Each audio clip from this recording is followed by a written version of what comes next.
नमस्कार। आज हम एक बहुत ही जरूरी और कह सकते हैं कि एक संवेदनशील विषय को समझने की कोशिश करेंगे। डिप्रेशन यानी अवसाद। ये वो हालत है जिससे दुनिया भर में लाखों करोड़ों लोग जूझ रहे हैं। तो आज की इस चर्चा में हम सिर्फ ये नहीं जानेंगे कि डिप्रेशन आखिर है क्या, बल्कि इसे संभालने, इसे मैनेज करने के जो अलग अलग तरीके हैं उन पर भी गहराई से नजर डालेंगे। हम देखेंगे कि आज का विज्ञान और हमारी प्राचीन स्वास्थ्य पद्धतियां, ये दोनों मिलकर कैसे एक संतुलित और असरदार रास्ते की तरफ इशारा करती हैं। तो ये बात बिल्कुल साफ है, डिप्रेशन सिर्फ उदास होना नहीं है, ये उससे कहीं ज्यादा गहरा है। इसे बस एक अस्थायी उदासी मान लेना एक बहुत बड़ी भूल होगी। सच तो ये है कि ये एक गंभीर और जटिल स्वास्थ्य से जुड़ी स्थिति है, जो किसी के सोचने समझने के तरीके, उसकी भावनाओं और रोजमर्रा के कामकाज पर बहुत गहरा असर डाल सकती है। तो हमारी आज की पूरी बातचीत इसी गहरी समझ, पूरी गंभीरता और हमदर्दी के साथ आगे बढ़ेगी। ये है हमारी आज की चर्चा का रोड मैप। सबसे पहले हम डिप्रेशन की बुनियाद को समझेंगे, फिर हम इसके प्रबंधन के 4 मुख्य स्तंभों को देखेंगे: मेडिकल, मनोवैज्ञानिक, आयुर्वेदिक और योग। एक एक करके इन सब का विश्लेषण करेंगे और आखिर में हम ये समझने की कोशिश करेंगे कि ये सारे स्तंभ मिलकर एक सुरक्षित और असरदार मॉडल कैसे बना सकते हैं। तो चलिए सबसे पहले और सबसे बुनियादी सवाल से शुरू करते हैं, आखिर ये डिप्रेशन है क्या? देखिए, किसी भी समाधान पर बात करने से पहले ये समझना बहुत जरूरी है कि डॉक्टरी भाषा में डिप्रेशन का मतलब क्या होता है। जब हम इसकी परिभाषा और लक्षणों पर एक जैसी समझ बना लेंगे, तभी हम इसके प्रबंधन के अलग अलग तरीकों को सही ढंग से देख पाएंगे।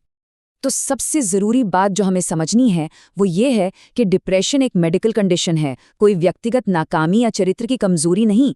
इसे बायो साइकोसोशल कहा जाता है।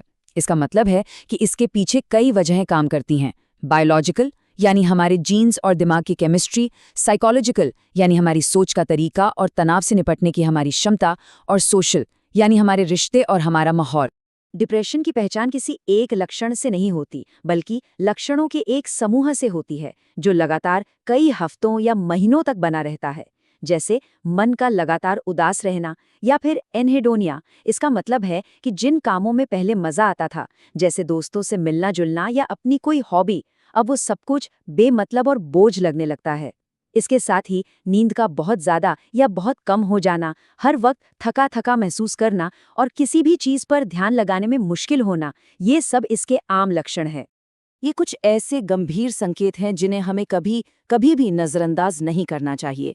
अगर किसी के मन में खुद को नुकसान पहुंचाने के ख्याल आ रहे हैं, या वो अपनी रोज़ की ज़रूरतें जैसे खाना पीना या सोना भी पूरी नहीं कर पा रहा है, तो ये एक इमरजेंसी है। ऐसे में बिना देर किए तुरंत किसी डॉक्टर या मानसिक स्वास्थ्य विशेषज्ञ से मिलना बेहद ज़रूरी हो जाता है। तो अब जब हम समझ गए हैं कि डिप्रेशन क्या है, चलिए इसके प्रबंधन के पहले स्तंभ पर आते हैं: पारंपरिक मेडिकल नज़रिया। ये आज के मेडिकल साइंस पर आधारित है और इसमें एक सिस्टम से निदान और दवाओं से इलाज किया जाता है। बहुत से लोगों के लिए ठीक होने की राह में ये पहला और सबसे अहम कदम होता है।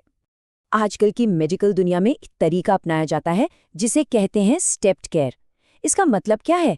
मतलब बहुत सीधा सा है कि इलाज हर किसी के लिए एक जैसा नहीं होता। इलाज की इंटेंसिटी को बीमारी की गंभीरता से मिलाया जाता है। हल्के लक्षणों के लिए तरीका अलग होगा और गंभीर लक्षणों के लिए ज्यादा गहन इलाज की जरूरत पड़ेगी, और मरीज के सुधार के हिसाब से इन स्टेप्स को बदला भी जाता है। तो इस तरीके में होता क्या है? सबसे पहला कदम है सही निदान, ताकि ये पक्का हो सके कि इन लक्षणों की वजह कोई और शारीरिक बीमारी तो नहीं है। फिर जरूरत के हिसाब से SSRIs जैसी एंटी डिप्रेसेंट दवाएं दी जाती हैं। ये दवाएं दिमाग में न्यूरोट्रांसमीटर्स के संतुलन को ठीक करने में मदद करती हैं। हालत सुधरने के बाद भी बीमारी के वापस आने का खतरा कम करने के लिए कुछ समय तक इलाज जारी रखा जाता है। और हाँ, कुछ मामलों में जहां दवाएं असर नहीं करती, वहां ECT जैसे दूसरे विकल्प भी मौजूद होते हैं। चलिए अब आते हैं हमारे दूसरे स्तंभ पर, मनोवैज्ञानिक उपचार, जिसे हम आमतौर पर थेरेपी या काउंसलिंग भी कहते हैं। ये बहुत ही शक्तिशाली और वैज्ञानिक तौर पर परखे हुए तरीके हैं। ये सिर्फ बातें करना नहीं है, बल्कि ये हमारे दिमाग के काम करने के तरीके को बदलने का विज्ञान है, जो हमें स्थायी कौशल सिखाता है। और ये स्लाइड बहुत अच्छे से दिखाती है कि ये दोनों तरीके एक दूसरे के पूरक कैसे हैं, मतलब एक दूसरे का साथ कैसे देते हैं। देखिए, दवाएं दिमाग की केमिस्ट्री पर असर करके लक्षणों से जल्दी राहत दे सकती हैं। वहीं दूसरी तरफ मनोचिकित्सा हमें उन विचारों, भावनाओं और व्यवहारों को संभालने का हुनर सिखाती है जो डिप्रेशन को बढ़ावा देते हैं। और ये वो हुनर है जो इलाज खत्म होने के बाद भी जिंदगी भर हमारे काम आता है। ये कुछ वो जानी मानी थेरेपीज हैं जिन्हें WHO जैसी बड़ी संस्थाएं भी मानती हैं, जैसे कि CBT। ये हमें हमारी नकारात्मक सोच के पैटर्न को पहचानने और उसे बदलने में मदद करती है। वहीं बिहेवियरल एक्टिवेशन हमें उन कामों में फिर से लगने के लिए प्रेरित करती है जिनसे हमें खुशी और एक उद्देश्य का एहसास होता है। एक तरह से ये थेरेपीज डिप्रेशन के उस दुष्चक्र को तोड़ने का काम करती हैं जिसमें इंसान फंस जाता है। अच्छा, अब हम एक बिल्कुल अलग नजरिए की तरफ चलते हैं। बात करते हैं हमारे तीसरे स्तंभ की, आयुर्वेद की, जो भारत की एक बहुत ही प्राचीन चिकित्सा प्रणाली है। आयुर्वेद की खासियत ये है कि वो मन और शरीर को अलग अलग नहीं देखता, बल्कि एक पूरी जुड़ी हुई इकाई मानता है और इसी नजरिए से स्वास्थ्य समस्याओं का हल ढूंढता है। आयुर्वेद में डिप्रेशन को समझने का तरीका थोड़ा अलग है। वो किसी की प्रकृति यानी उसकी मूल शारीरिक और मानसिक बनावट और विकृति यानी जो असंतुलन आ गया है उसके हिसाब से इसे देखता है। ये सत्व, रजस और तमस जैसे मानसिक गुणों को भी ध्यान में रखता है। इसलिए आयुर्वेद का इलाज सिर्फ जड़ी बूटियों तक ही सीमित नहीं है, बल्कि इसमें सही आहार यानी आहार और एक अनुशासित दिनचर्या यानी विहार को भी बराबर का महत्व दिया जाता है। लेकिन एक सवाल उठता है कि ये जो पारंपरिक ज्ञान है, ये आज की वैज्ञानिक कसौटी पर कितना खरा उतरता है। किसी भी पारंपरिक तरीके की ताकत को आज के दौर में विज्ञान के सबूतों पर परखना बहुत जरूरी है। तो चलिए देखते हैं कि आज की रिसर्च आयुर्वेदिक इलाज के बारे में क्या कहती है। और यहाँ कुछ दिलचस्प बातें सामने आई हैं। हाल ही में कुछ बहुत अच्छे स्तर के वैज्ञानिक अध्ययन हुए हैं। इन अध्ययनों में आयुर्वेदिक उपचारों की तुलना एक स्टैंडर्ड एंटी डिप्रेशन दवा से की गई और नतीजों में ये पाया गया कि ये आयुर्वेदिक तरीके डिप्रेशन के लक्षणों, नींद और जीवन की गुणवत्ता में सुधार करने में उतने ही असरदार थे और कुछ मामलों में तो इनके साइड इफेक्ट्स भी कम देखे गए। तो ये नतीजे काफ़ी उम्मीद जगाते हैं, लेकिन यहाँ एक ज़रूरी बात ध्यान में रखनी होगी। विज्ञान में सावधानी बहुत ज़रूरी है। ये अभी शुरुआती नतीजे हैं और इन्हें और ज़्यादा रिसर्च से पक्का करने की ज़रूरत है। इसके साथ ही इन इलाजों का मानकीकरण करना और ये देखना कि ये दूसरी दवाओं के साथ कैसे काम करते हैं, ये भी बहुत ज़रूरी है। तो अब चलते हैं हमारे चौथे और आखिरी स्तंभ की ओर, एक ऐसा अभ्यास जिससे हम में से शायद बहुत लोग पहले से वाकिफ़ हैं, योग। हम में से ज़्यादातर लोग योग को एक शारीरिक कसरत के तौर पर जानते हैं, लेकिन सवाल ये है कि डिप्रेशन को मैनेज करने में इसकी क्या भूमिका हो सकती है।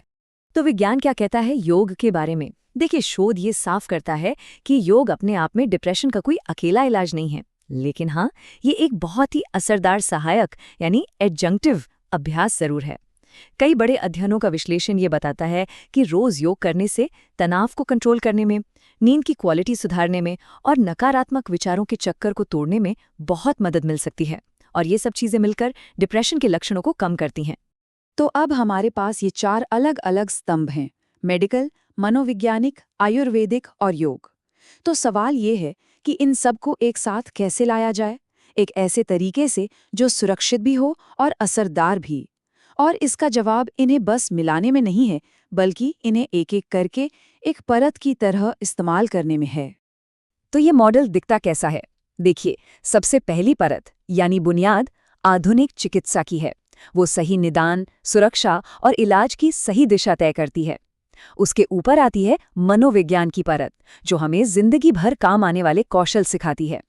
फिर योग की परत है, जो हमें तनाव से बेहतर तरीके से निपटना सिखाती है। और आखिर में आयुर्वेद की परत, जो एक स्वस्थ जीवन शैली और सहायक देखभाल में अपना योगदान देती है। और इस पूरे मॉडल को चलाने वाला सिद्धांत, इसका गाइडिंग प्रिंसिपल क्या है? वो ये है कि इलाज का आधार हमेशा ठोस वैज्ञानिक सबूत ही होना चाहिए। जिन तरीकों के सबूत अभी उभर रहे हैं, उन्हें सावधानी से एक सहायक के तौर पर जोड़ा जा सकता है, लेकिन सबसे जरूरी बात यह है कि मरीज की सुरक्षा और इलाज के असर को नापना हमेशा सबसे ऊपर होना चाहिए, न कि कोई खास विचारधारा। तो हम आपको इसी एक बड़े सवाल के साथ छोड़े जाते हैं कि एक ऐसी देखभाल कैसे बनाई जाए जो हमारी संस्कृति का सम्मान भी करे और विज्ञान की कसौटी पर भी खरी उतरे। शायद मानसिक स्वास्थ्य की देखभाल का भविष्य एक ऐसे ही मिले जुले मॉडल में है। इसी सोच के साथ आज के लिए बस इतना ही। हमारे साथ जुड़ने के लिए आपका बहुत बहुत शुक्रिया।